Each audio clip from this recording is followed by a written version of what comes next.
is it a genocide that's going on in Palestine? According to the preliminary opinion. Welcome back, Weeboos, to the What Is Up Indonesia podcast with me, Andovi da Lopez. And me, Abigail Limuria. And of course, I always say this every episode. But we have a special guest. He is the director of the UN Information Center in Indonesia. Give it up for Pak Miklós. Yay! Hello. Pak Miklós, how are you? Very well, thank you. Great to be here. Welcome to the WIUI podcast. And so just maybe a little introduction. WIUI, or What Is Up Indonesia, is a media, and this platform is the podcast as part of that media, where we talk about Indonesia's social, political, cultural issues. And our audience are mainly internationally raised Indonesians. That's why we use English. That's why we talk about these things, so that we can make these complicated and sometimes distant topic more relatable, right? And today we're gonna talk about the UN and its relationship with Indonesia. Very, very hot topic, I would say. What do you think, Dov? It's not hot, it's scorching hot. Yeah. But first of all, before we go to that topic, would you please explain to us, as the director of the UN Information Center in Indonesia, what does that mean? So what is it exactly that you do? Well, I come to speak to fun people like you guys and your audience. So that's certainly a great aspect of this job. So the UN has 60 information centers around the world. I am in charge of three of them. Okay. I am based in Jakarta, but I'm also in charge of the unit in Manila and the one in Canberra. So I cover the Southeast Asia region as well as the Pacific, but mostly I work in Indonesia and the Philippines. And what UNIC does, UNIC is sort of like the communication arm of the UN. So we talk about the values and the impact of the UN to local audiences. And we also talk about what these countries have achieved to an international audience. So very often I create content that would run on the UN website or on various UN platforms about Indonesia's progress towards the SDGs, for instance, or about Indonesia's role in peacekeeping. So it's a bit of a two-way street. I speak to media, I speak at universities, I go visit UN projects across Indonesia and learn about their impact, and then, report on that sort of thing. And I do it to some extent in the other countries as well. See. Okay, and how long have you been doing this in this part of the region of the world? So I've been in Jakarta for 3 years. And the Philippines and Canberra? So initially I started out with Indonesia, then I had Philippines. I work a bit in some of the other countries in the region, Cambodia, Timor-Leste, mostly, I think. And then it's only recent that I'm just temporarily in charge of the UNIC, the UN Information Center in Australia. And I also get to work on Australia and the Pacific. And that's sadly a sign of the finances at the UN. Because, the UN's under pressure now. There are budget cuts and reforms. Maybe we'll talk about that later. Yes. And so my colleague, who is the director of the UNIC in Canberra, is on a temporary assignment to Brazil.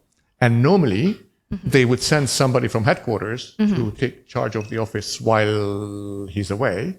But now, because we don't have money, I was just asked to cover from Jakarta, also Australia and the Pacific during this period while he's away. Okay, so from my understanding, I guess basically what you're doing is you're in charge of like communicating what the UN is doing and making sure that the people in the country understand your values and your agendas and everything that you guys are doing, right?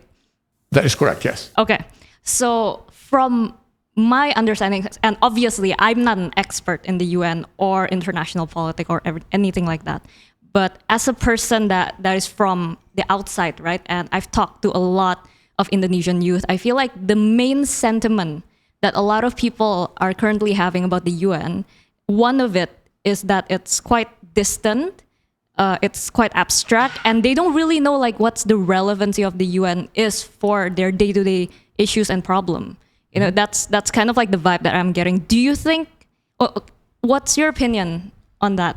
Well, that's actually a very good intro. That's why we need a UNIC, right? Okay. Because it's our role to change that perception and our role to show all the impact that the UN can have on your life, on my life, and on the life of your listeners. But first of all, I'd like to add then that in Indonesia, according to international research that was conducted last year or earlier this year, the UN has an approval rating of above 70%. Yeah, so, that's pretty high. Though it doesn't mean that those people who like the UN understand what the UN does, of course. Yeah. And mostly when Indonesians are asked what they know about the UN, they know about peacekeeping, right? Because that's why Indonesia is very active. But the UN does a lot more, and we at UNIC try to bring this home to the public, particularly to young people. That's why I speak in the media. We get heads of the various UN agencies to write op-eds, go speak at universities, engage with young people about the UN in a two-way conversation that we also bring their ideas and thoughts back to the way we do programming. I see. Miklós, I would like to ask you a question that comes from a very personal space, very personal experience. My mom's a diplomat. I've been living as a diplomatic kid all my life. I was in that space where my mom met UN officials. I've been to the UN headquarters in New York, in Europe as well. I was a model UN kid. Went to the Harvard MUN. I went to the Beijing MUN. Yeah, I'm kind of flexing right now. Thank you. Growing up before my entertainment career, I've always thought that I would follow, maybe not in my Ministry of Foreign Affairs mom career, but the UN career. And as I got older, I'm 31 now, there's this feeling of, just as Abigail said, is the UN effective in what they do? Okay. Because the UN does many things, but right now, the biggest thing is the UN Security Council, of course. When anything wants to get done, only 5 countries are in the Security Council, vetoes everything. Again, the UN is only not about the Security Council. I understand that completely. In the global stage, is Indonesia even relevant? If we want to try to do anything, but then there are these other countries who have all the power, who just either veto a deal or resolution or do something else. But my question is, basically, does Indonesia have power in the UN? And are we relevant to the UN in relative to all these other superpower nations? Okay, wow. So that was a lot of questions in one. So first of all, it's never late to start a UN career. I was 35 when I joined the UN. I was a journalist before and the CEO of an internet startup. And I went from there to be working for the UN. So if you're interested, and maybe you find my arguments convincing why the UN actually has a role, and look, it's worth it. And the UN wants all kinds of people, not only stiff diplomats from various ministries of foreign affairs in different countries. So why was the UN founded, right? The UN was founded. I mean, the one-line answer is to avoid a third world war. The world is a horrible place today. But has a third world war happened? No. In all the years of Cold War, it remained cold against all the odds. And very often, the platform where the different, at that time, US and the Soviet Union spoke was the UN. The UN is the only body where every country in the world is represented. Yeah? Every country in the world has a voice. We'll talk about your Security Council question in a moment. But really, at the General Assembly, every country has one vote. And there are many resolutions that are passed at the General Assembly, where Indonesia, with its, 280 million people, and, Nauru, with its 20,000 people, has the same vote. That's how the system works. One country, one vote. So absolutely, Indonesia and other countries have a huge role to play in the UN. First of all, the Security Council is not made up only of those 5 permanent members. There are 15 members, right? And it needs a majority to pass anything, but it's true that majority must include all the 5 members. But the 5 members on their own, despite their veto power, cannot just do anything unless they convince at least half of the other 10, right? Or 4 of the other 10 to also vote for them. So it's not just the what I call P5, the permanent members. And then there are other decision-making bodies in the UN. I mean, the UN is a complex system, right? There are many agencies. They have their own governance structures. The UN Secretary General, very powerful role, cannot come from the P5 countries. So that's already some kind of, counterbalance. And again, decisions in the General Assembly are made by all the countries. Diplomacy, as I'm sure you know from your mom or your model UN, is all about compromise. It's all about finding common ground. The three of us here probably disagree on everything, or many, well, not everything, but disagree on many things, but I'm sure that we could find common ground on some issues. And those are the issues the three of us can push forward. So Indonesia and, other middle powers, what they do in the UN and, on many issues do it well, is to build coalitions of like-minded countries in support of a particular topic. When Indonesia was last on the Security Council, a resolution that it put forward was about to increase the role of women in peacekeeping. It is a flagship effort of the UN. Gender equality should not just be a generic phrase. It needs to be implemented in many areas. And when those African youth or just see a woman peacekeeper, they say, it's like my sister, like my mom. So women can achieve so much more in these difficult settings. And Indonesia was a champion of that. So my answer was long, but your question was complex also. Absolutely, the UN has a role. Like I said, there has not been a Third World War, and of course many other achievements. It doesn't mean everything is right. And totally, countries have made and are making a difference. Also, just a last thought. Indonesia is quite active in the governance structures of several UN agencies. WHO, the Atomic Energy Agency, FAO.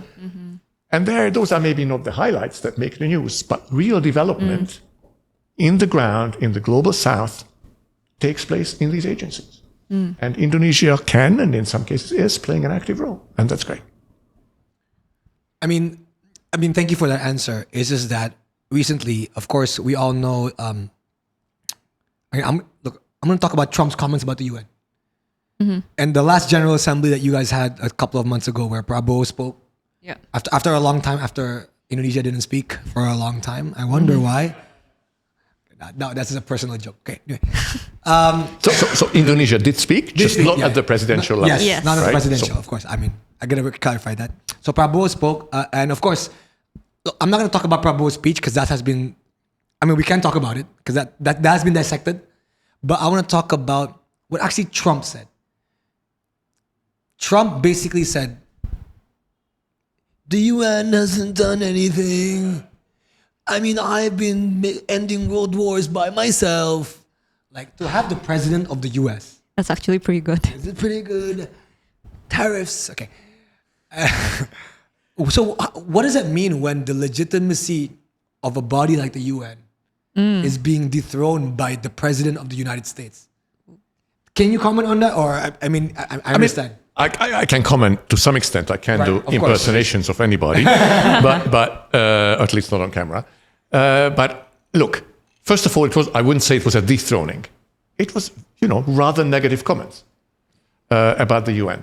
And, every member state has the right to comment negatively or positively about the UN, including escalators not working. The issue, though, of course, the US, we know, is not just the host country to the UN, right? But is also has been the biggest contributor to the UN's funding, right? And Trump, as he cut funding to many other things, President Trump has also said that most of the funding to the UN, will be cut, and it has been cut. We see major crises, including refugees, where the UN is scrambling to figure out how to deal with these issues. So there's a serious budgetary crisis at the UN as a result of the US government's actions, but not just the EU government. Some other countries are also not paying their bills to the UN. President Trump says the way the UN is funded is unfair. It's not for the UN to decide how it's funded. It's for member states to decide. And member states have decided that the most fair way to fund the UN was that each country pays like a sort of tax based on the size of its economy. Okay. So if you have the biggest economy, tough luck, you have the biggest share. China is close second because it's the second largest economy. Yeah? So the UN. So some of Trump's criticisms revolved around the UN being wasteful and you know of that. The UN has been undergoing a reform. At least the Secretary General of the UN has himself, before President Trump was even elected, started a process to reform the UN in many ways. I mean, the UN was created at the end of the Second World War. Its decision-making structure, including the veto rights to 5 countries, are from a very different time than the time today. The UN has over 4,000 mandates that it's been given by its member states. The UN, again, doesn't give itself mandates. It's up to governments like Indonesia and all the other 192 to give the UN tasks to carry out. So if President Trump or anybody else is critical of that, well, that criticism is for member states. Why did you give the UN so many mandates if you only care about 2 things or 3 things or 5 or 10? So there has to be a review of that, and the Secretary General has started a process to review that. He has, recently recommended to merge some UN agencies to avoid some duplications. Like any big bureaucracy, the UN needs to be made fit for the 21st century. And again, the Secretary General was the first one to say that. But look, you see what happens when the UN isn't there, when the UN is not given a mandate.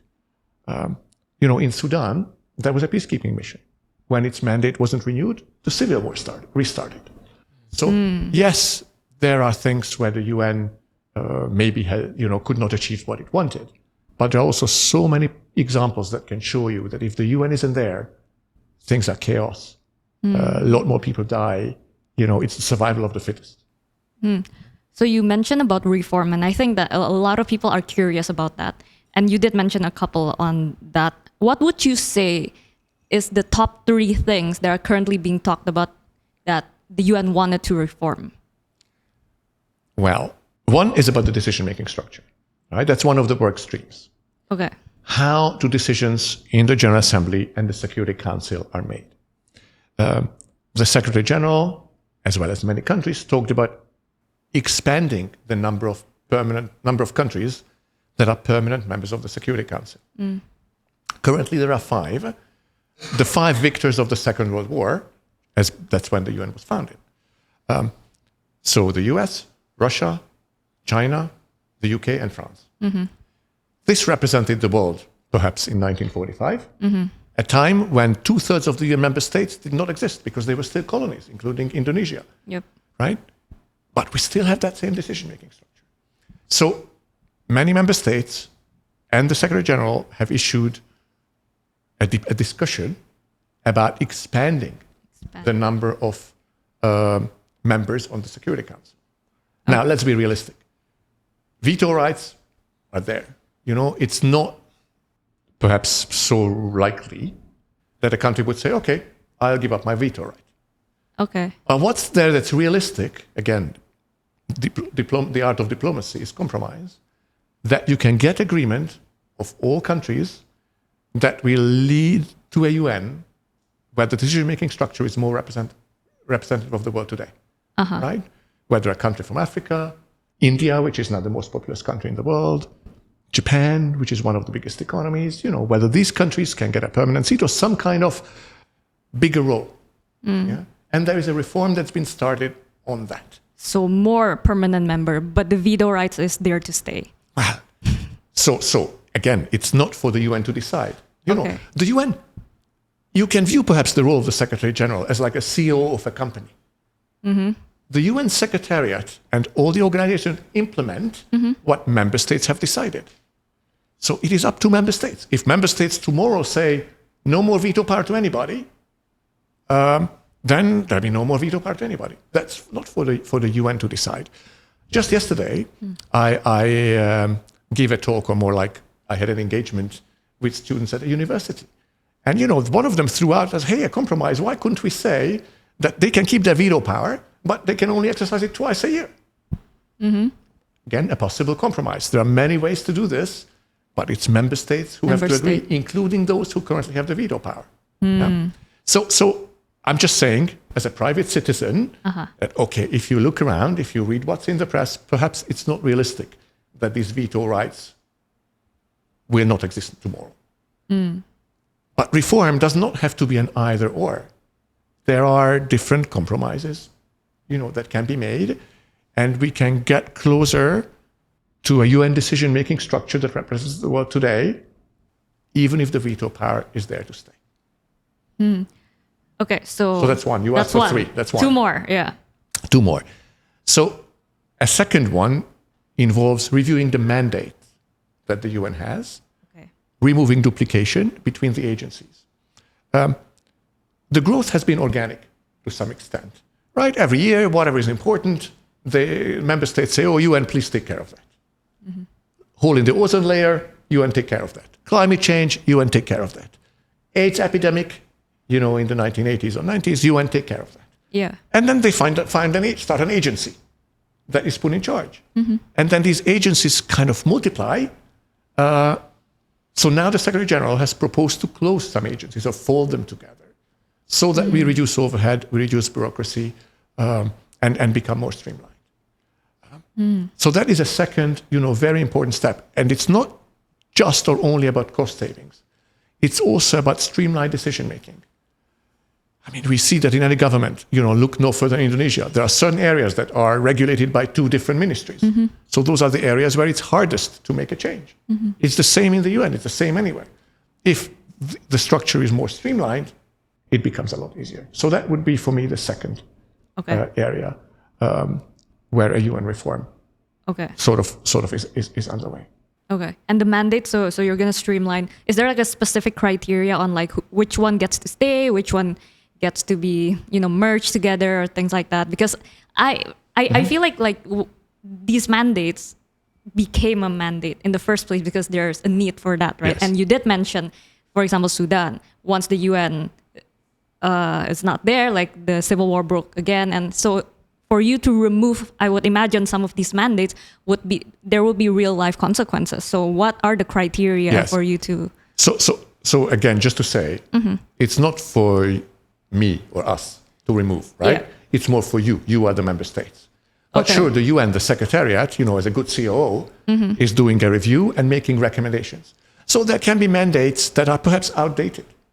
Right? Maybe 30 years ago, something was important. Today's not, but the UN still has like a committee that's dealing with that. Yeah? And so now there's all this review and thinking, which are those mandates? Sure, ideally, it wouldn't be the ones that are super relevant today. It can also be that there have been similar mandates given to two agencies under the UN. Perhaps those mandates then can be consolidated. Yeah? This process is in relatively early stages. Okay. But so that's sort of a second area where the UN is being reformed or will change. The UN in 5 years will look very different from the one today. In 5 years? Well, or whatever. I mean, I could say 10 or 3 or, again, diplomacy can take an awfully long time. Right? We can talk about that too. Examples of good and bad of how multilateral diplomacy has delivered results in some areas and not so much in others. And then the third? Yeah. So the third would probably be an increasing role and recognition of the role of what we call the global south. Okay. Yeah? There used to be this thing, there are the donor countries and the recipient countries. And there was sort of like a wall. I'm either rich or I'm poor. But thankfully, this is changing. I mean, the world has come a long way again in the last few decades. Many countries, many people have been lifted out of poverty, in populous countries like China, India, but also Indonesia. Countries, middle income, upper middle income countries like Indonesia have a lot to offer and to share. Wait, Indonesia is upper middle Yes. income country? Yes. Indonesia is an upper middle income country. Now, there's a long way from upper middle income country to high income. Right. But it's an upper middle income country. So these countries have a lot to share with countries that are still lower middle income or least developed countries, right? I mean, just think about this. Indonesia has traveled this path So it is probably, maybe, can give a better recommendation to a super poor country than a Western country can, right? Because it has its own experience in this. And so the UN itself is advocating for countries like Indonesia to take a stronger role in the UN's development work. In jargon, we call this South-South cooperation, which is when two countries from the global South cooperate. Basically, in other words, simplistically, Indonesia and the least developed country, they learn from Indonesia how to do something through the UN, or it's the UN that's the platform for all of this. And this is happening, but again, I expect in the next few years for it to accelerate and happen a lot faster. Right. You mentioned about Sudan, and of course we're gonna move on to the topic. But we're gonna let the question come from the Weeboos. Yeah. Because that's one of the most asked questions about Palestine, of course. Of course, yeah. But before we go on to that, I do want to know what has been, aside from the AIDS epidemic that I give a lot of credit to that, what has been other landmark achievements, especially in the global South, that the South has done with the UN? And Indonesia, is there any amazing achievement that needs to be talked about or recognized more that's coming from Indonesia or the global South? So you mean achievements of Indonesia or achievements that Indonesia benefited from of the UN? Yes, Indonesia benefited from the UN, or like you talked about before, women in peacekeeping that was championed by Indonesia. Any other ones that we should know about? So perhaps one that comes to mind is actually not from too distant of a past. During the COVID pandemic, right, there was this issue where the vaccines were available in the West and they were not available in the global South. So the UN created a mechanism called COVAX, which was a mechanism whereby it was pushing Western countries to give up vaccines so that vaccines would be available to the global South. And Indonesia was not just a big proponent of this, but the foreign minister at the time, Ibu Retno, was one of the co-chairs of this COVAX scheme. So it's a scheme that Indonesia benefited from, but also played a really active role in promoting. Because again, let's face it, Indonesia, at some ways, could have gotten its vaccines, but super poor countries could not have. So it was a concrete, tangible, practical way in which Indonesia stood up, not just for itself, but also for the very poor countries of the global South. So that's a second example. Okay. And perhaps the biggest contribution of Indonesia to the UN, tangible contribution now, is peacekeeping. Indonesia is the 5th largest peacekeeper in the UN. 5th largest peacekeeping contingent comes from Indonesia. These peacekeepers are stationed mostly in Africa, sometimes in very tough conditions. The troops for 1 year are away from their home and their families and work in support of global peace. And the UN is very thankful to Indonesia for that. Indonesia is recognized as a leader in this area. So perhaps these are two other examples that I can give on both Indonesia's contribution and the way it draws benefits. Okay. And about Indonesia, I think another interesting thing is that our diplomacy policy has always been about bebas aktif, right? Yeah. What is it in English? Free and active. Free and active. Yeah. Do you think that philosophy still holds up today, especially with what's happening in the world with the US, China, and all the other geopolitical dynamics? You mean whether it is possible to be bebas? Is that what you mean? Whether it is still possible, whether it is effective, whether it is a philosophy that still holds up. Right. So look, let's compare the world of today to the world when, bebas and active was first formulated, which was during the Cold War, right? During the Cold War, we had a bipolar world. You were either communist or you were anti-communist. Basically. Yeah. Right? Indonesia, at some point, became very vividly anti-communist. So today, in a multipolar world, it is probably bebas is more realistic than when, at the end of the day, there was Soviet Union and the US. Now you mentioned China, but there are other, the economic power, there are lots of growing middle-income countries, with huge economies. Brazil, right? The president was just here. India. It's a lot more complicated. So in some ways, it is, you ask if it's still relevant. It is perhaps, I would say, I'm no historian, right? But allow me to say maybe more relevant today to be free and active than when the world was very clearly just duopolar. Because some people would say that, when you're an enemy of nobody, you're a friend of no one as well. And I don't know, the world is more complicated, but the tension is real. And sometimes people will go if you go with that country, then you're not a friend of ours then. There's that. Well, of course, obviously, maybe historically, that kind of dynamic has always been there. But nowadays, I feel like it's getting more heated. What do you think about that? Is Indonesia at risk, or is Indonesia all good with the bebas aktif still? So it is in no way my role to comment on Indonesia's foreign policy. Okay. I would just say that in terms of the UN, in terms of its multilateral policy, yes, Indonesia is very active on the multilateral stage, including on the UN. As you mentioned, the president spoke at the General Assembly after 10 years. There was an Indonesian president at the General Assembly. Big deal. It shows that Indonesia is a defender of the rule-based multilateral order, right? Which, as we know, is actually coming under question from some countries, some of the biggest countries, not just the US, right? So in terms of multilateralism and the UN, Indonesia is standing up for this. The key is to find coalitions of many countries to do coalitions, that, right? Yep. In ASEAN, but also beyond ASEAN. And there are also these multilateral treaties that Indonesia signed and many other countries signed. It is very important that these are implemented and followed through. And even big or important countries can be found in violation of these. And Indonesia and others, can point these out.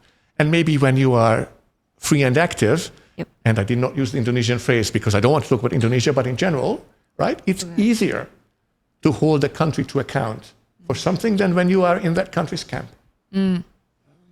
So it's for each country to chart its path. Yeah. I see. You want to ask? Yeah, I want to ask about, you say we are involved in multilateral agreements, resolutions, deals, statements.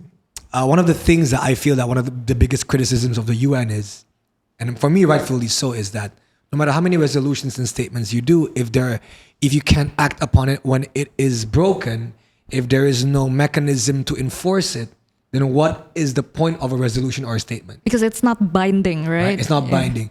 Even though I do agree that by Prabowo being there, we are standing for the rule of law, for multilateralism, right? The rule of law is very important, and it's being broken by the superpowers. So what is the UN? If the UN can, at its limit, can only give suggestions, can give recommendations, can give, okay, this is what I think you should do, then the people, it's not wrong for the people to ask, then what is it all for? Right? Am I making sense? Absolutely, right? Absolutely. You're making a lot of sense. So the UN is not the global police, right? Why? Because it's not being given that mandate, right? The UN is not some super global government that can tell any country, right? There are some limited areas where the UN does have that role. Nuclear non-proliferation is one, right? The International Atomic Agency has a mandate to inspect sites all over the world that are suspected of being places where maybe nuclear weapons research is being conducted. And it reports that to the Security Council, and then that country's butt is busted by the Security Council. And how important that is, we see now, because with Iran still fighting tooth and nail not to get a Security Council resolution against it. So there are some areas where the UN has been given a mandate of a global police, so to say, but in most areas not. And then certainly not the General Assembly. The Security Council can order a peacekeeping mission. it can order things where there, which has teeth, which has some enforcement mechanism in place.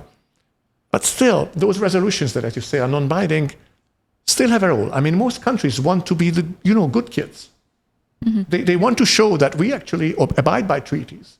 We actually are good global citizens. They want to show it to the others because that gives them credibility, and they want to show it to their own citizens. There are many success stories of this mechanism. You are both too young, probably, not to know, but to have lived through when the hole in the ozone layer mm-hmm. was like this big issue, like climate change is today. Oh my God, we will all have skin cancer tomorrow because of the hole in the ozone layer. I remember that, yeah. So how did that get solved? Through an international treaty negotiated under the UN. Each country has agreed to stop the manufacturing and the use of chemicals mm-hmm. that create the hole in the ozone layer. Mm-hmm. Yeah? Oftentimes, I speak to young people and they ask me about climate change. Why doesn't the UN stop climate change? And I sometimes bring this example of the ozone layer. Very similar. I guess there the problem was so tangible, even more tangible than climate change, that things got so bad, boom, countries basically voluntarily acted to close down factories. Okay. With climate change, some countries, including some powerful ones, currently deny that climate change is man-made. It's very difficult. Just the other day, yep. The UN Secretary General has said the 1.5 degree goal is not achievable now. Mm-hmm. But I just wanted to say, because we talk a lot about climate change, there are also positive examples like the ozone layer in a very similar area where this kind of structure is making a difference. Right. And yeah, I think from our conversation, the thing I'm getting is, yes, like the UN do have like some achievement, notable achievement that you guys have achieved. And I remember reading a news, if I'm not mistaken, that the ozone layer has actually healed like a couple of years ago. I don't know about now, but like from the crisis of the ozone layer that we heard like how many years ago, and then there's actually positive progress. I don't know about now, and with climate change also. And I think that relates to the statement that you had about like reformation is actually needed, because maybe like there are some steps in how the UN has conducted itself that is not as effective anymore and needs to be more effective, so that your success rate, I would say, can be higher, right, from all these mandates. And I think this would be a good segue to like the most asked questions, like the elephant in the room. Obviously, we cannot talk about the UN in Indonesia without talking about Palestine, and it is the most asked question. So I'm gonna read the first question. It's from Goziverse. So why can't UN do anything regarding the genocide clearly conducted by Israel against Palestinians? And I think if I may add to this question, this is like a very personal experience that I have. I think before the Palestine genocide that has been happening, I do look at the UN in very high regards. Like I used to want to work in the UN too, by the way. But then, and I used to think, right, that, I think the chance that this world will break into like another world war or World War III is pretty low, because now internationally we have a better relation with one another. We trade with one another. We are more dependent on one another, and we have the UN that kind of like, peacekeeping and things like that. But then like once the Palestinian genocide happened, and it's been going on, right, for I think over a year now. And I'm like, how is this possible how is this possible while we already clearly have the UN and all these other institutions and safeguard at place, and we have the internet, we can see footage, and precisely that it's not just in Palestine. Also, there are genocide, there are tragedies, crises happening everywhere in the world, right? And from an outsider perspective, all I see are the UN giving statements condemning the acts of atrocities, or when you guys try to reach a resolution, I think, and then it keeps getting vetoed. And I'm just like, man, is this like, what's the point? Like, I guess Andovi mentioned earlier. And so I think I would love for you to comment on that. But also, do you think the sentiment towards the UN, right? Is it because we kind of overestimated you guys? We put you guys on a pedestal where we expect things that are actually impossible for you to do. Is there like a misperception of what the UN's role actually is? That's why people expect you guys to do A, B, C, D, while you're actually like, hey guys, we actually cannot do all these A, B, C, D, E, F, G.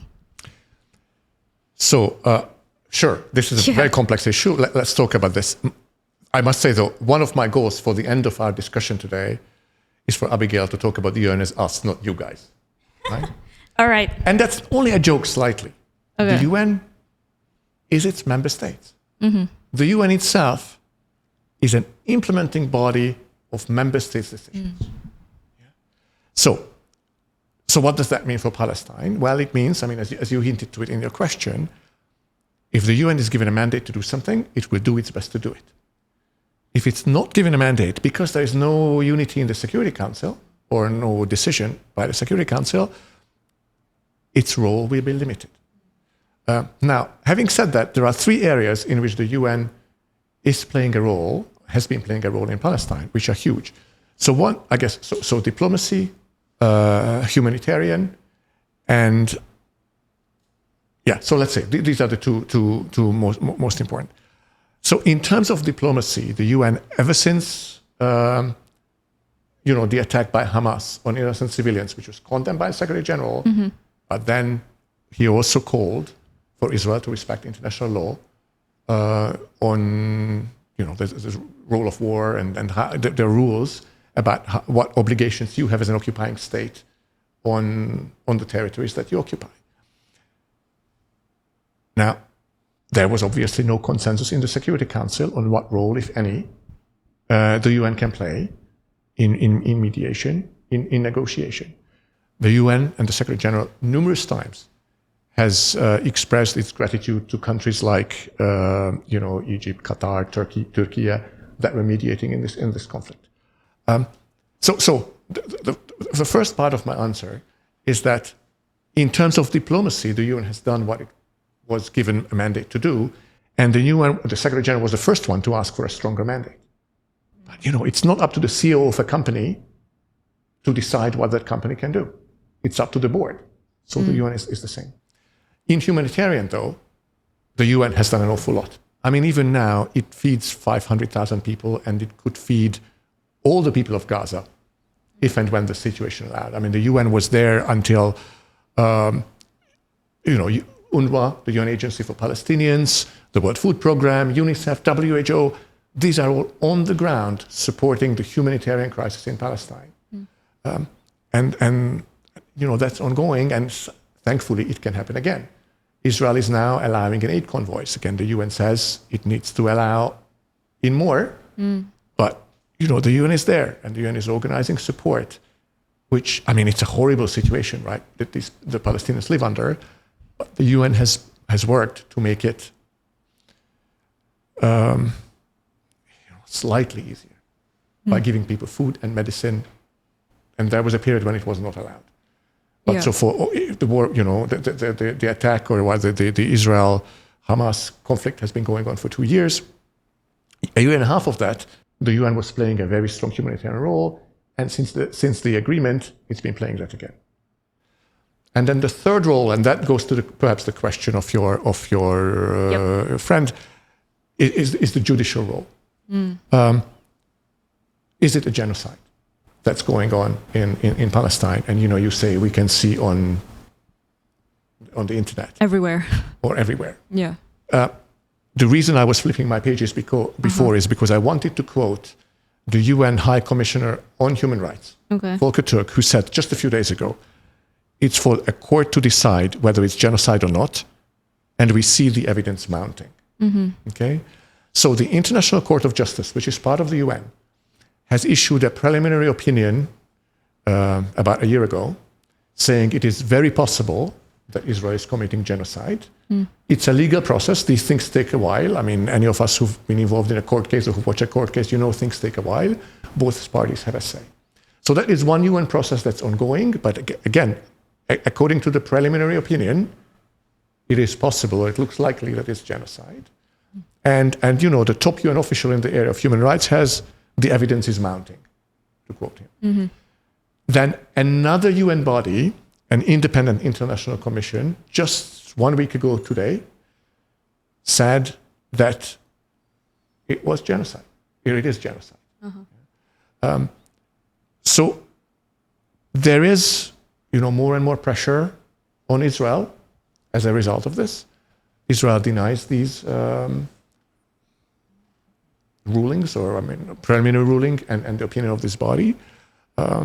But so again, regardless of its name, on both the humanitarian and diplomatic front, and also judiciary, the UN is doing what it can to ease the suffering of the Palestinian people and to continue to advocate for a two-state solution where, you know, Israelis and Palestinians live in independent countries side by side, independent, I would say, in democratic countries side by side, with Jerusalem as the capital of both. Right, so that has been the UN's position, and the UN cause each time there's another settlement being built in the West Bank. That's illegal and is against international law. And you know, there are more and more countries that are speaking up against this.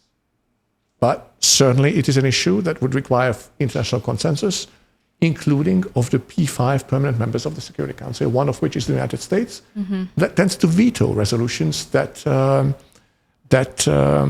would make Israel more accountable. There's a lot to unpack there. This is a topic that, you know, whatever we have to say about it, Abigail said it best, whereas maybe the people have an over-expectation of what the UN can actually do, right? I just feel like, you know, I disagree. It is genocide. So I disagree by mounting evidence. I think the evidence is already mounted. It's a mountain of evidence already. But let's talk about it. Let's talk about it. Okay. The two-state solution. Prabowo said it. A lot of Indonesians disagree with this. A lot of people around the world disagree with this. Now, if you said before that the UN are its member states, what if 60% of the member states disagree with the two-state solution? What if 60% of the member states agree with the two-state solution? How, if the UN are its member states, how can you solve a problem like this where in the UN the member states are all disagreeing with one another? Okay. So first, I'd like to say to your question on overestimating the UN. Right. Yes. The UN can solve. I mean, again, let's make a distinction between the UN secretariat, bureaucrats like me, and the UN decision making.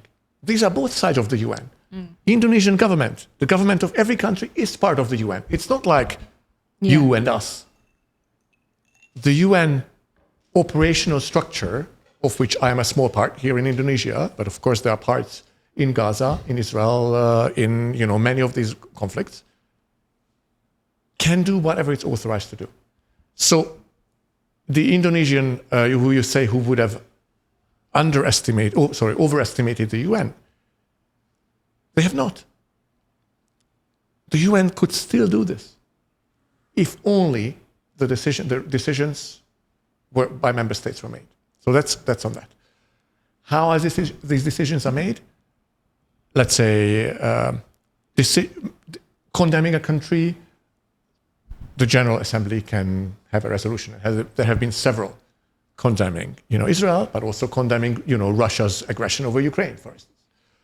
But in both of these conflicts, when one party in one member, a veto-wielding member of the Security Council, is either party to the conflict or a close ally to a party to the conflict, the structure that was put in place for the UN will not allow a forceful resolution. Then we should change that structure. Well, but that, sure.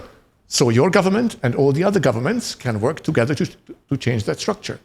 We spoke about this earlier. To what extent that's realistic to happen in the short term, is another matter.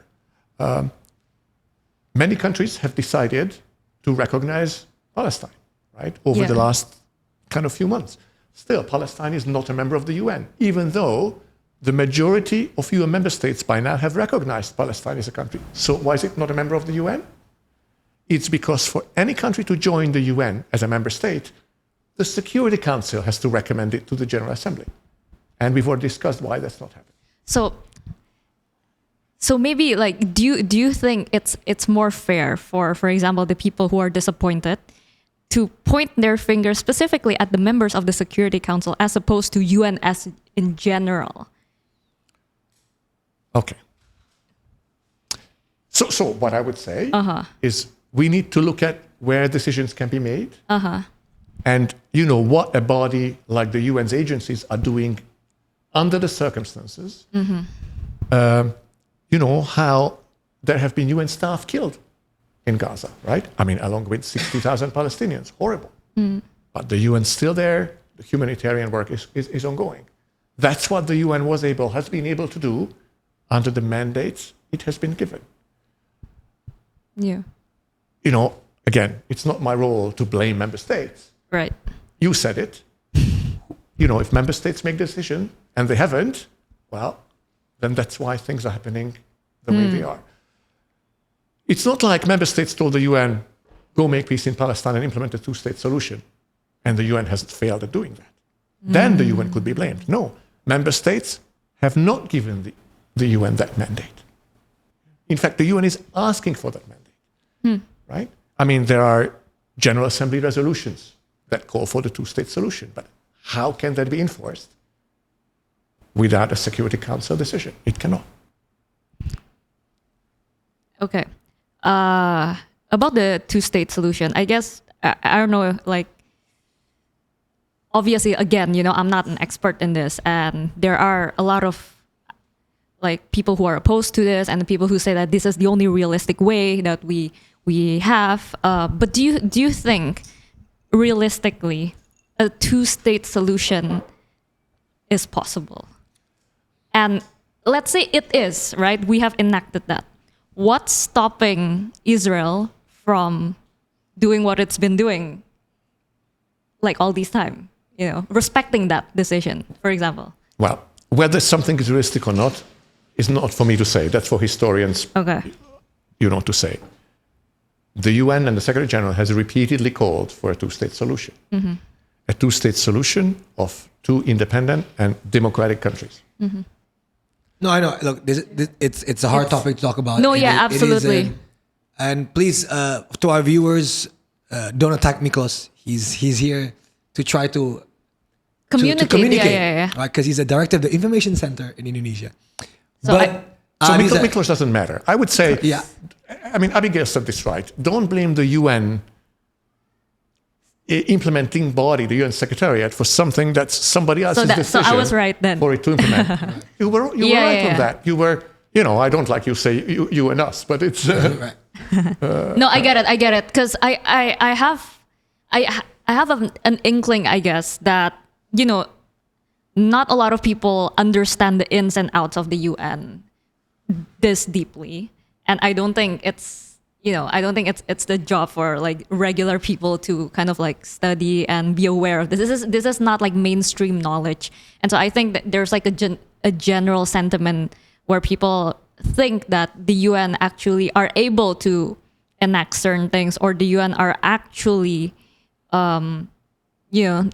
there's more towards the UN than just the member state that can there's actually. More, but the decisions are made by the absolutely, states, yeah. right? But and there are many, there have been many historically very successful UN peacekeeping missions, but that's where the UN was given a strong mandate. Sierra Leone, El Salvador, ones we don't even know about anymore, don't even remember, because they were successful and they created peace. Right. So is it more accurate for us to say that before the UN is given a mandate, then the pressure that should be put is the public should be pressuring the 5 members as opposed to like the UN in general, because that's where like the mandate's going to be made, and then once that's made, then the public can move on to like pressuring the UN. Somehow. The public can only pressure their own government, right? Yes. But sure, it's the Security Council that decides, which is not just the 5 members, right? The 15 members have to have a majority, including all 5. Yeah. But those 5 are like the key. Those 5 are the key, now. assuming, because in today, it's not difficult to get a majority for this topic on the Security Council. So the issue is those 5, one of those 5, actually. Yeah. On other topics, it's different. Again, I fully realize and I respect the issue of Palestine in Indonesia is very closely followed. But there are other topics, we can talk about the Ukraine war. It's another member of the Security Council that is, or as a result of whom there is no consensus or there's no decision, right? Because Russia is part of the conflict. So this is the way, we talked about this earlier, the UN decision-making was put into place in 1945. I want to say one more thing, just about the various conflicts around the world. Yes. What's happening in Palestine is horrible. Starting with, Hamas entering Israel and killing innocent people and abducting 250, to then what the UN Secretary General has called disproportionate response from Israel. This is horrible. No questioning. Over 60,000 people died so far, and maybe we are not at the end of it. I just want to say that there are also other conflicts with, frankly, more victims around the world. And, the biggest one of them today is Sudan. Yep. In Sudan, 150,000 people have died in the civil war over the last few years. So almost 3 times as many as in Palestine. In Sudan, 12 million people are displaced. That is, 6 times the population of Gaza. And alongside the Palestinian issue, Sudan also needs to be really put on the agenda of the public, so that there's pressure put on countries. And Sudan is one topic where actually the Security Council does agree. Right. At least, they say both parties needs to disarm, Sudan's territorial integrity needs to remain in place, and humanitarian access given to the UN and other parties. So I just wanted to say, and I know the question was on Palestine, that all of us, you, me, your viewers, our governments, should not lose sight of other conflicts that claim a lot of lives and cause, unimaginable suffering, including the biggest one today, which is in Sudan. Right. But then I'm a bit confused. If in the conflict in Sudan, who's had that many lives lost, has an agreement on the Security Council, this is why I'm getting confused here. If there's no disagreement in the Security Council, there should be a mandate, right? Isn't there should be a mandate or a peacekeeping operation right now in Sudan? So the Security Council has not mandated a peacekeeping operation in Sudan. Okay. Also, why not? For peacekeeping, first you need peace. Yeah. Right? None of the UN peacekeeping operations happened while there was an active war. Okay. They happened when there's ceasefire, boom, peacekeepers go there and keep the parties apart. In just a few days ago, in Sudan, the militia has taken over the last stronghold of the government in the Darfur region. Yeah? And there are reports of huge atrocities against civilians. This is somewhat, racially motivated conflict, or at least race is the excuse, right? These are ethnic Arab militia that tend to attack civilians who are Black Africans. I'm not saying that's the reason, but that's the philosophy or whatever you want to call it. And these are funded. Both sides of this conflict are probably funded by governments of other countries. Yeah. So where member states, Indonesia, others, is they can put pressure perhaps on those countries that are allegedly funding this conflict. I mean, Sudan is a dirt poor place. Where do they get the weapons from? Right. How they pay the soldiers. Huge violence, including sexual violence, killing, child soldiers, you name it. It is a horrible, horrible conflict. It's just, I do see, sort of, back to your question, a more realistic short-term, not short-term, but more realistic solution, because at least there is not such a big discrepancy in the world, in the views of big powers as in Israel-Palestine. Yeah, and I feel like, it doesn't have to be an either or, right? We need to acknowledge and care about all the atrocities that are happening. Like Absolutely. just because like there are things that are happening in Sudan that we need to like move attention kind of like from Palestine. And I feel like that it is precisely that, like the world of today, we are experiencing multiple crises and atrocities at the same time. And then you did mention that the UN are trying to reform itself, making like decision making better. But then you said like maybe not anytime soon. But then like I feel like we are in a situation where we need this reform to happen fast, because clearly,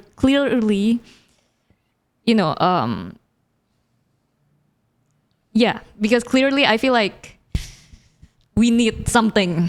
I don't know what it is. Look, I agree with you, and the Secretary General would agree with you. Yeah. Just to clarify, though, I didn't say to shift attention from Palestine to something else. I just said we need alongside to also, Palestine, exactly, there are other conflicts. Absolutely. And that we also need to pay attention to. Right? And we've not even spoken about Ukraine. But again, I wanted to highlight Sudan because that's the one with the highest number of victims. That's of and a lot of people still don't know about that. And we don't know. Most people don't know about it. Yeah, it's absolutely very important that we are aware of that as well, I think.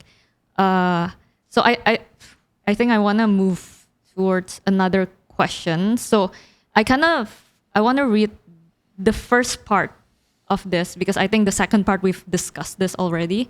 So Dov, do you want to Yes, from Dino Niel. Hi, Mr. Gaspar. I want to ask about Indonesia's journey with the UN. It's quite ironic that the UN Security Council is dominated by countries that are themselves behind many of today's conflicts and insecurities.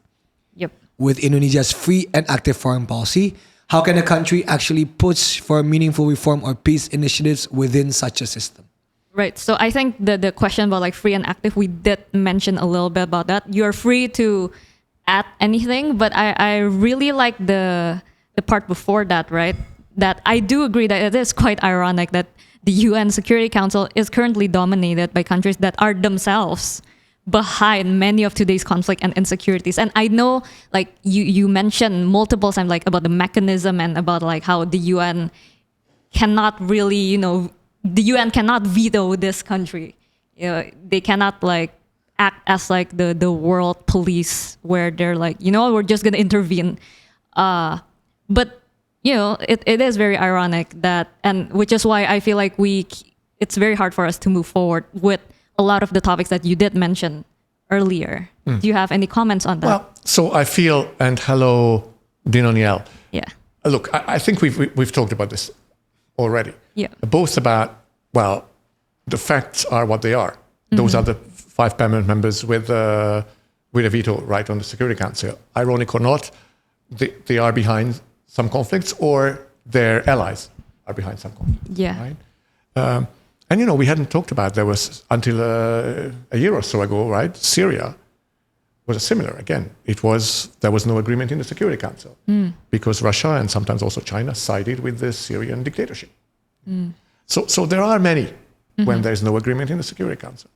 And then in terms of what Indonesia can do, I think I touched upon that when I talked about how, it is what Indonesia is doing is, and countries that are not permanent members of the Security Council are doing, is to build coalitions of like-minded, middle powers is a term that Indonesia sometimes uses.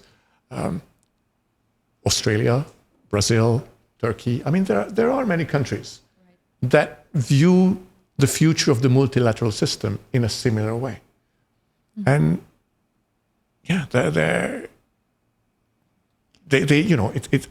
diplomacy is an art, right? Yeah. They need to find ways, or they could find ways, and they are working on this, to get together and achieve reform, whether of the UN or of certain systems.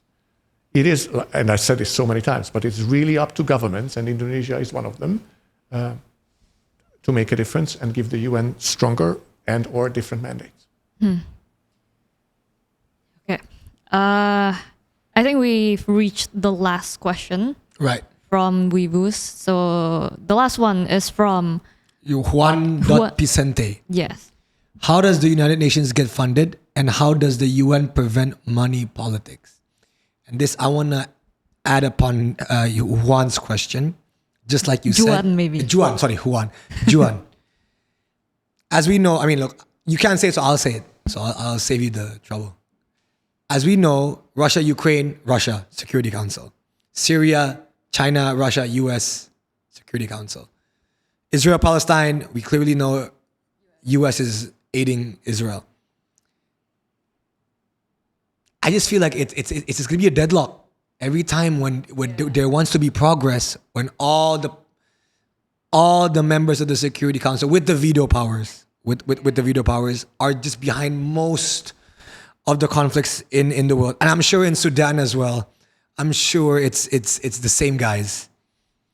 So like, I get the apathy from the people, because my mom's a diplomat. I truly believe diplomacy is the way to go, because I've seen it work wonders. So I know that. Like, I'm not dismissing the people who work in the UN. Yeah. I'm not dismissing the diplomats, because my mom was one. So I understand completely what she goes through. But as the time goes on, it's just like, I get the frustration, especially with the young people. The young people are like, if we can't trust the UN, or not trust, sorry, if we can't rely upon the UN, where do we go? Like, that's the biggest problem. I get it. I feel, to be honest, we've talked about this. Right. So let me quickly get to that, and then I'll answer Juan or Juan's questions, which I think is a bit different from what you are saying. So absolutely, young people should trust the UN. Young people should voice their concern that you are voicing now on how the UN can be made more effective. Again, at the same time, imagine a world without the UN. I mean, imagine a world in which survival of the fittest, chaos rules. Surely there would have been a third world war.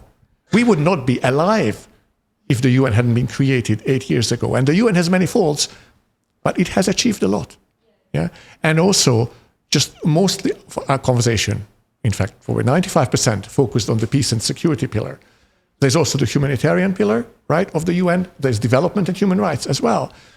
I mean, among the achievements of the UN was the support when there was the tsunami, that devastated Aceh. I mean, the UN agencies were the first on the ground to provide support to this country. Today, Indonesia probably wouldn't need this support because it has the means. But 20 years ago, it did not. We talked about the vaccines, the COVID vaccines, right, more recently.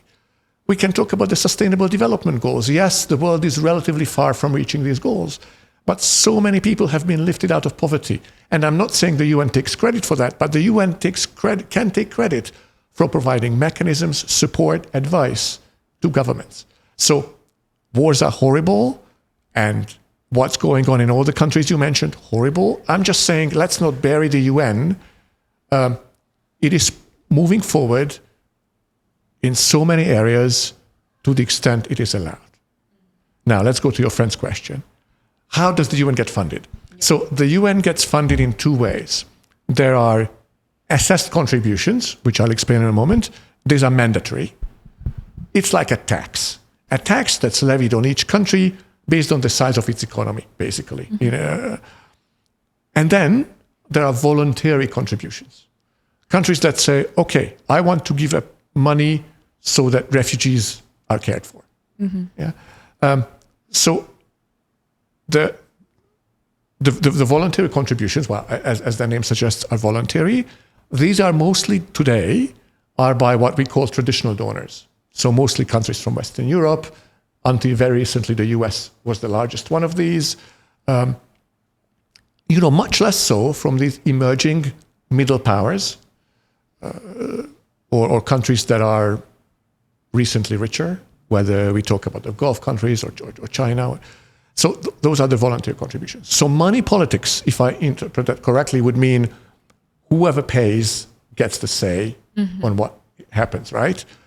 Well, you've already quoted President Trump. I mean, he says, we US are paying and you guys deciding because 193 countries decide on the UN's priorities. You know, or the US government is now against the Sustainable Development Goals. Right? So you are asking me, says the US president, to pay for something that the other countries benefit from. So frankly, the structure of the UN is anything but money politics.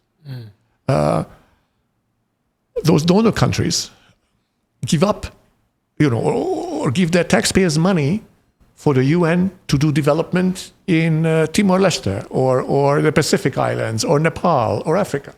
Yeah. So I'd say the UN has a mechanism that is not money politics, though if we go back to more of the peacekeeping, not peacekeeping, more of the peace pillar, there we've talked about the Security Council members.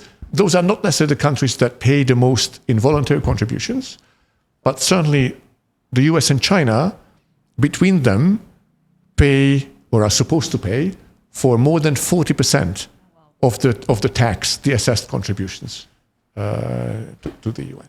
Yeah. Now, voluntary contributions are falling dramatically. The UN has had to withdraw, has had to stop key programs that support both development in the poorest areas of the world, as well as humanitarian work like refugees, because 6 of the 10 top contributors to voluntary contributions have reduced their donations. So it's not just about the US, it's also about other countries. European countries, mostly, that now say they need to spend more on defense because of the Russia-Ukraine war, or various other priorities. And who suffer the most? The poorest countries. Country like Indonesia, the Philippines, Malaysia, the countries in Thailand, the countries in this region. I mean, the UN supports them, but their development survives without the UN. But look, if you are some poorest country with a semi-functional government, the UN is very key to these people not starving, to these people not dying, to these people getting vaccinated, to these kids going to school, etc., etc. And this is in danger today because of huge budget cuts that the UN is facing. Like how many? 30%, 40%? 30%. 30% budget cuts. Yeah. Okay. Wow. So overall, the UN Secretariat, so sort of the more, okay, if we talk in like the presidential office, whatever, that has announced a 20% budget cut and a 20% cut in staff. Wow. The agencies that actually deliver most of the work on the ground, kind of like the ministries of the UN, it varies, but some of them have had to cut their budget up to 40%. Typically the ones that were where the UN had the lion's share of the funding. World Food Programme, International Organization of Migration, UNHCR. I feel like, look, it's sad because if you know the history, as you said, the UN was made to prevent World War III. And in some senses, it's a miracle that we're not at nuclear war with each other. It's an absolute miracle. Of course, there's an upcoming problem with AI, but that's a whole other topic. I just feel like you're right. When it comes to these really poorest countries that do need the help from the UN, it matters, right? So now my question is, how do the young people of Indonesia help or contribute, if they want to the UN and their goals and whatnot? Okay. So there are so many ways to contribute. Perhaps the easiest one is to contribute in your own life. Yeah? Climate change, we've not talked about that. Yeah. According to surveys, the top concern of Indonesian youth is climate change, right? Do you have the air conditioning blasting at 16 degrees while your doors are open? Do you take a 4-wheel drive car to do your shopping, or you take Transjakarta? There are so many ways in our own lives that we can make a difference in terms of helping to achieve the Sustainable Development Goals. Now also, once we've done that in our own lives, we can show an example, to other people. you put on your social media that you've decided to leave your car at home and take Transjakarta. Other people will see that. You guys are big influencers, but your listeners or your viewers are influencers in their own community. Because let's face it, who do young people listen to more? The UN or the government? No, they listen to other young people. So I would say, take whichever topic you are passionate about. I mentioned environment, but it can be, combating violence against women, supporting or helping people with disabilities, whatnot. Do something about it and promote it on social media and be an example, be a change maker. So that's one way in which young people today, tomorrow can do something. I often talk at schools, and when I go to high school, I make people stand up, those kids who have come to school using public transport or walking or bicycle. Yeah. So some kids stand up. Then I ask those who have a Tumblr, stand up, more kids stand up. I show to them that, look, you're all doing something for a more sustainable development, but of course, we can do a lot more. In terms of these big global issues that we've talked about, we all have governments that are accountable to us, so we can make a difference there. There is activism online. There are, so many ways. And the UN wants to and is engaging with young people. We now have an Office of Youth Affairs, the youngest ever, what we call Assistant Secretary General in the life of the UN, 30-something-year-old. And he jokes that he's too old to represent youth. Every UN project is now mandated to include its impact on youth in its design phase before it gets implemented. So there are really so many ways for your viewers to pick whichever topic, again, they are passionate about. I would just suggest not just focus on global politics, focus on what you can do in your own life. How you can be a change maker in your own life, where you can make a difference. We've not talked about use of plastic, right? And yes, I could go on and on. So small difference added up makes a huge difference and does make the world a better place. All right. Well, I think we've passed the 1 hour mark quite a while ago. Oh yeah. I would just like to say, this is not an easy conversation, even for me personally. I feel like out of all the WIUI podcast episodes, this is the heaviest for me to navigate. And I appreciate you being open to the questions and navigating these questions. And I understand that the UN is more than just the peacekeeping, the Security Council. And I know me and Andovi probably and our audience drilled you really hard on that particular area, because I think right now, the world and a lot of the Indonesian youth are really concerned about that.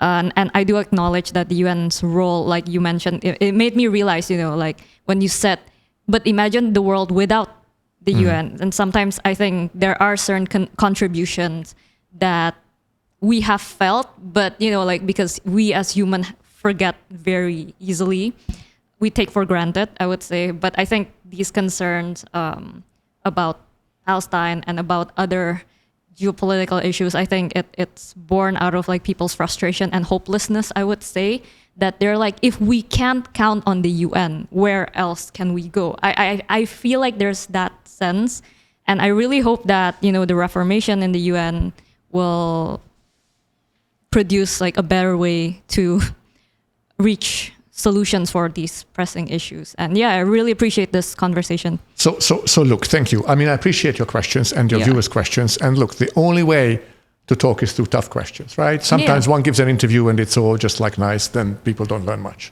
So thank you for that. Thank you for having prepared so well. Look, probably most of your viewers are the age of my kids. And when my kids ask me, hey, Dad, what kind of a world are we inheriting from your generation? Yeah.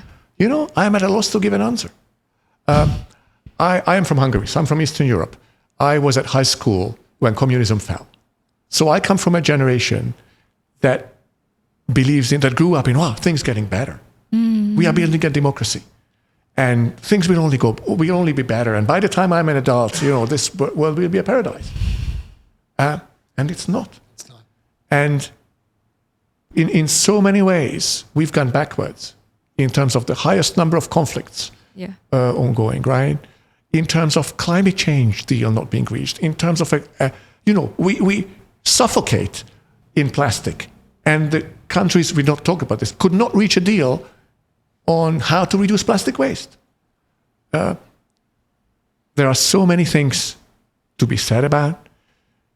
Well, look, there are also so many bright spots. I mentioned to you the percentage of the world living in absolute poverty is the smallest it's ever been. Mm-hmm.